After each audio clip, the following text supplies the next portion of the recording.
नमस्कार. मुलांना घडवताना या विचार शृंखलेत संवाद कौशल्य, मुलांशी सुसंवाद साधणं यातलं 5वं पुष्प अवघा तो शकून. नुकताच एक YouTube वरती पोस्ट वाचला. एक अख्ख्या दिवसाचं शिक्षक शिबिर होतं. दिवसभर अनेक शिक्षण पद्धती, शिक्षण साहित्य इत्यादीवर भरपूर उहापोह झाला. अनेक तज्ञांनी आपली मतं मांडली, मार्गदर्शन केलं. अखेर शिबिर संपायला 5 मिनिटं उरलेली असताना एक अगदी वयोवृद्ध शिक्षक उभे राहिले आणि म्हणाले, मी आता फक्त 3 मिनिटं तुमच्याशी बोलणार आहे. काही जणांना वाटलं आता दिवसभर आम्ही एवढा खल केला, आता हा म्हातारा 3 मिनिटात काय सांगणार आहे. म्हणून डोक्यावर कपाळावर थोडीशी आठी घेऊनच त्यांनी त्या आजोबांचं बोलणं ऐकायला सुरुवात केली. वयोवृद्ध शिक्षक बोलायला लागले. समजा एक झोपडी वजा घर आहे. घरामध्ये एक तानं बाळ आणि त्याचे आई बाबा राहतात. बेताची परिस्थिती आहे. रात्रीची वेळ आहे आणि बाबा काहीतरी कामाला बाहेर गेले असताना बाळ अचानक रडायला लागलं. हमसून हमसून काही केल्या थांबत नाही. तर आई काय करेल त्यावेळेस? ती काही शैक्षणिक साहित्य शोधेल? पुस्तक वाचायला लागेल? की बाळ रडायला लागल्यावर काय करायचं याच्या टिप्स घ्यायला लागेल? का महागडी खेळणी नाहीत म्हणून ती रडत बसेल? समोर जे दिसेल ते वापरून बाळाला शांत करणं एवढाच तिचा उद्देश असतो. मग ती चमचा भांड वाजवेल, बाळाला कडेवर घेऊन झोपडीबाहेर येईल, चांदोबा दाखवेल, गाणं म्हणेल, त्याला हलवेल, उगी करेल, जे करून बाळ शांत होईल. ती तिची स्ट्रॅटेजी, ते तिचे टूल, नाही का? फक्त त्यासाठी 2 गोष्टी हव्यात, की बाळ माझं आहे ही भावना आणि त्याची गरज भागवायची ही कळकळ. मार्ग आपोआप सुचतात.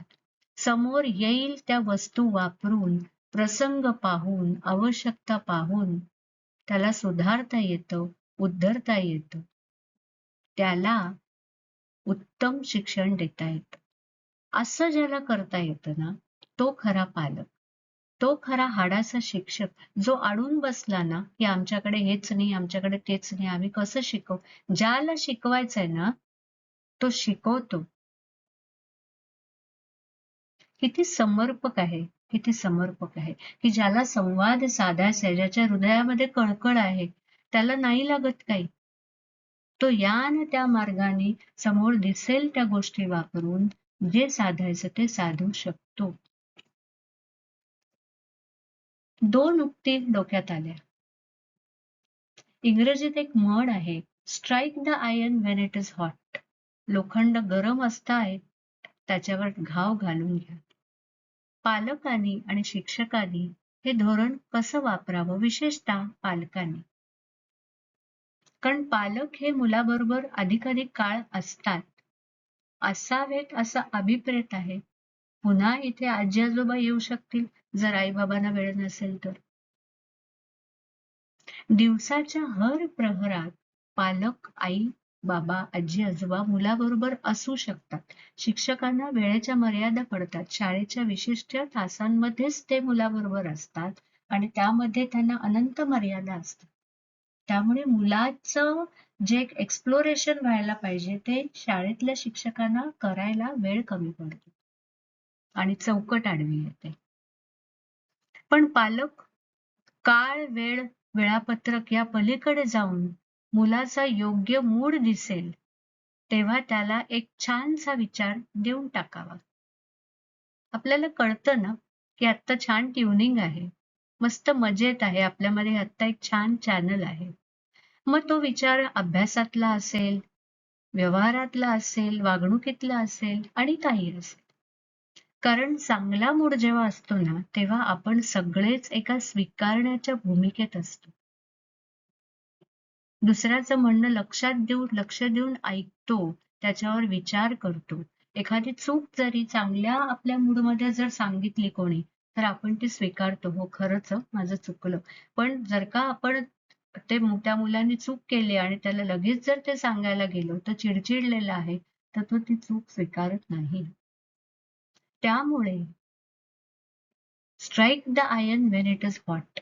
जेव्हा आपलं पाल्य, आपला मुलगा मुलगी चांगल्या मूडमध्ये दिसतायत ना, त्यावेळे झालेली देवाणघेवाण ही सोनार की एक लोहार की या तोडीची असते. एरवी तुम्ही 100 गोष्टी सांगून ज्या कळणार नाहीत, ते त्याच्या चांगल्या मूडमध्ये तुम्ही एक सांगितली तरी त्याला ती 100 पटीने कळते. एक शिक्षक म्हणून अजून एक निरीक्षण आहे माझं, की प्रत्येक व्यक्तीच्या दिवसाचे 3 प्रहर असतात. विशिष्ट. एका प्रहरात तो सर्वाधिक फ्रेश आणि रिसेप्टिव्ह असतो. ताजातवाना असतो आणि तो ताजातवाना असायला ती सकाळच असावी लागत नाही. काही मुलं रात्री फ्रेश असतात. कित्येक मुलं आपण बघतो रात्री जागून अभ्यास करतात. तेव्हा ती सगळ्यात जास्त घेण्याच्या मानसिकतेत असतात, रिसेप्टिव्ह असतात. दिवसाचा दुसरा एक प्रहर असतो जेव्हा ती मध्यम हुशारीत आणि मध्यम तरतरीत असतात. आणि तिसऱ्या प्रहरात त्याची सर्व कवाडं बंद असतात. ती बंद असतात. व्यक्तिगणिक हे प्रहर भिन्न असतात.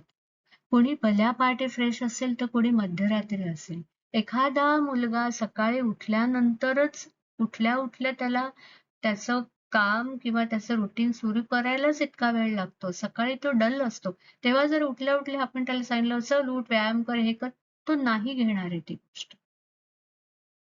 त्यामुळे आपल्या पाल्याचं निरीक्षण करून त्याचा सगळ्यात बेस्ट स्लॉट फर्स्ट काय म्हणू त्याला पहिला प्रहर कुठचा आहे तो जर आपण लक्षात घेतला ना तर जास्तीत जास्त सकारात्मक देवाणघेवाण त्या प्रहरात करा.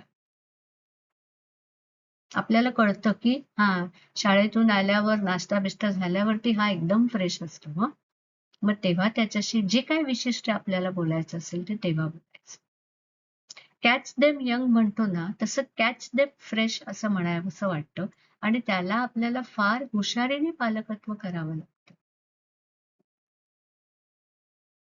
आम्ही लहान असताना म्हणींचा खेळ खेळायचो. म्हणजे एक म्हण धरायची आणि त्या म्हणीचे 3 शब्द 3 वाक्यामध्ये बेमालूमपणे गोवायचे आणि मग दुसऱ्यानी ती वाक्य ऐकून त्याच्यातला तो शब्द हुडकून ती म्हण ओळखायची.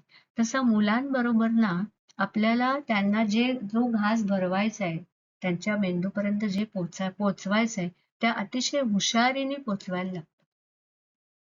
खऱ्या अर्थाने त्यांना पोचवायचं असेल तर. आजच्या युगाच्या किंवा येणाऱ्या काळातल्या नोकरी व्यवसायासंबंधी असं म्हटलं जातं की आत्ताचे जे सगळे व्यवसाय आहेत म्हणजे ज्या पदव्यांसाठी आपण आपल्या मुलांचा अगदी जीव खातो त्या पदव्या कदाचित लवकरच निकामी होणार आहेत आणि संपूर्ण नवीन व्यवसाय उत्पन्न होतील. पण त्याकरता माणसाला सतत शिकत राहावं लागेल. नवनवीन तंत्रज्ञान आत्मसात करावं लागेल.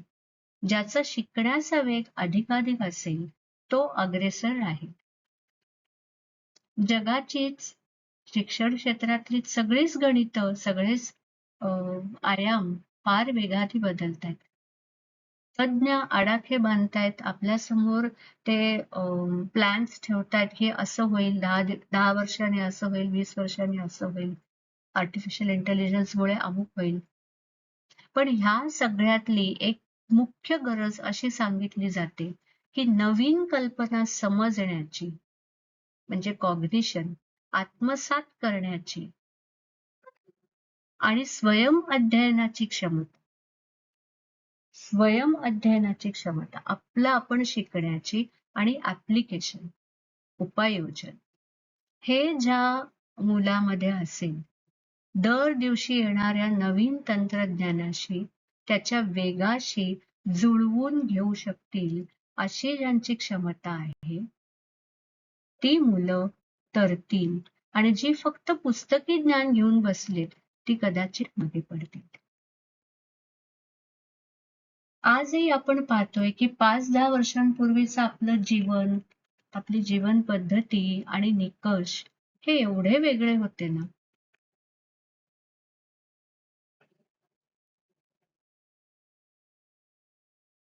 ते आज अगदी कालबाह्य वाटतात. मोबाईलमध्ये सगळं काही आहे. इंटरनेट आहे, व्हॉट्सॲप आहे, जीपे, नेट बँकिंग, आता चॅट जीपीटी.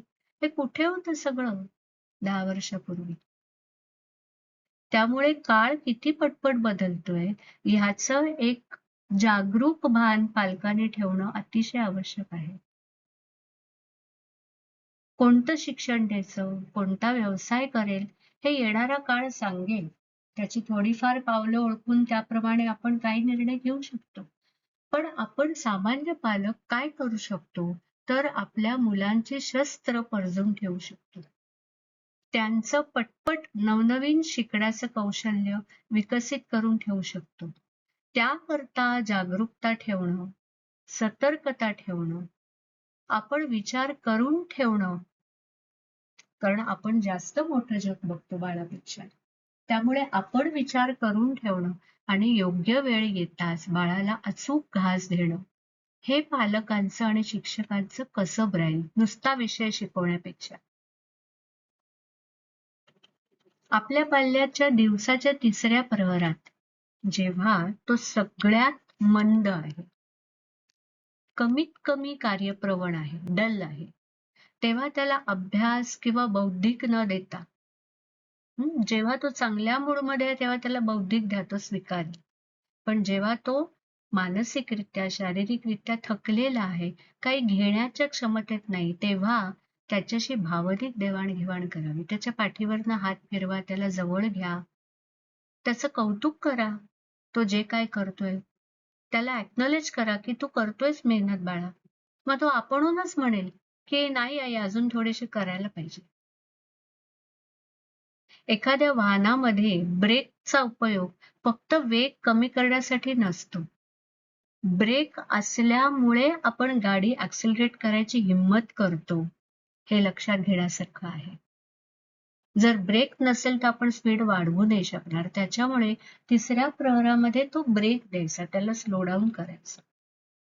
असा ब्रेक आणि ॲक्सिलरेटर ह्याचा समतोल साधला तर प्रत्येकाची गाडी त्याच्या क्षमतेच्या उच्चतम परफॉर्मन्स देईलच, याच्यात अजिबात शंका नसावी.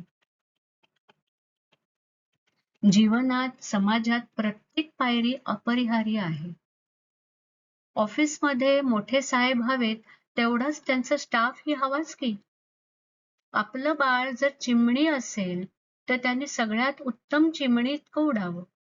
त्यासाठी प्रयत्न करायचा आणि ते साधलं की गरुड भरारी इतकाच आनंद साजरा करायचा.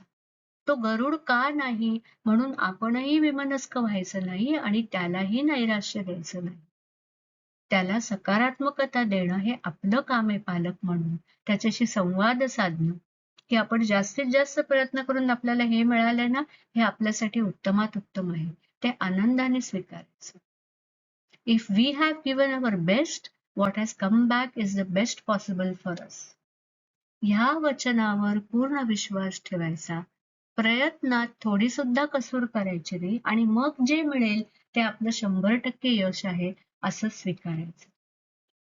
मी नेहमीच हे उदाहरण देते की सगळं जग ह्याला जर का आपण एक जिगसॉ पझल मानलं ना, तर त्यामध्ये प्रत्येक जीव हा त्या पझल मधला एक पीस आहे आणि त्याला त्याची आणि फक्त त्याचीच अशी एक खास जागा त्या पझल मध्ये आहे, जी इतर कोणीही घेऊ शकत नाही. त्याचप्रमाणे त्यालाही इतर कोणत्याच जागेवरती परिपूर्णता वाटणार नाहीये. कुठेतरी चेपलं जाईल, कुठेतरी मोकळा राहील. प्रत्येक जीव आपल्या जागी बसला तर चित्र खऱ्या अर्थाने पूर्ण होईल. आणि असं चित्र किती सुंदर होईल विचार करा ना, की प्रत्येकच जीव त्याच्या निहित स्थानी आहे. पूर्ण त्याच्या क्षमतेनिशी काम करतोय, समाधानी आहे आणि यशस्वी आहे. आपल्या पाल्याला त्याची अशी ती खास जागा शोधायला, संपूर्ण मदतरूप व्हायला नक्कीच आवडेल ना आपल्याला. हे जेव्हा मनापासून वाटेल ना आणि त्या दृष्टीने आपण पहिलं पाऊल उचलू, तोच सुमुहूर्त. तदेव लग्नम सुदिनं तदेव ताराबलं चंद्रबलं तदेव. मग उशीर कशाला? अवघा तो शकून हृदयी देवाचे चिंतन. मनामध्ये योग्य विचार येणं हाच सगळ्यात मोठा शुभ शकून. आपल्या या संवाद कौशल्यातून नारळ फोडून पहिलं पाऊल उचला. येता जाता घडत बिघडत डर के आगे जरूर जा. यश आपली वाट पाहतंय, पण पाऊल तुम्हालाच उचलायचं आहे. संवाद कौशल्य ही शृंखला आपण इथेच थांबवतोय.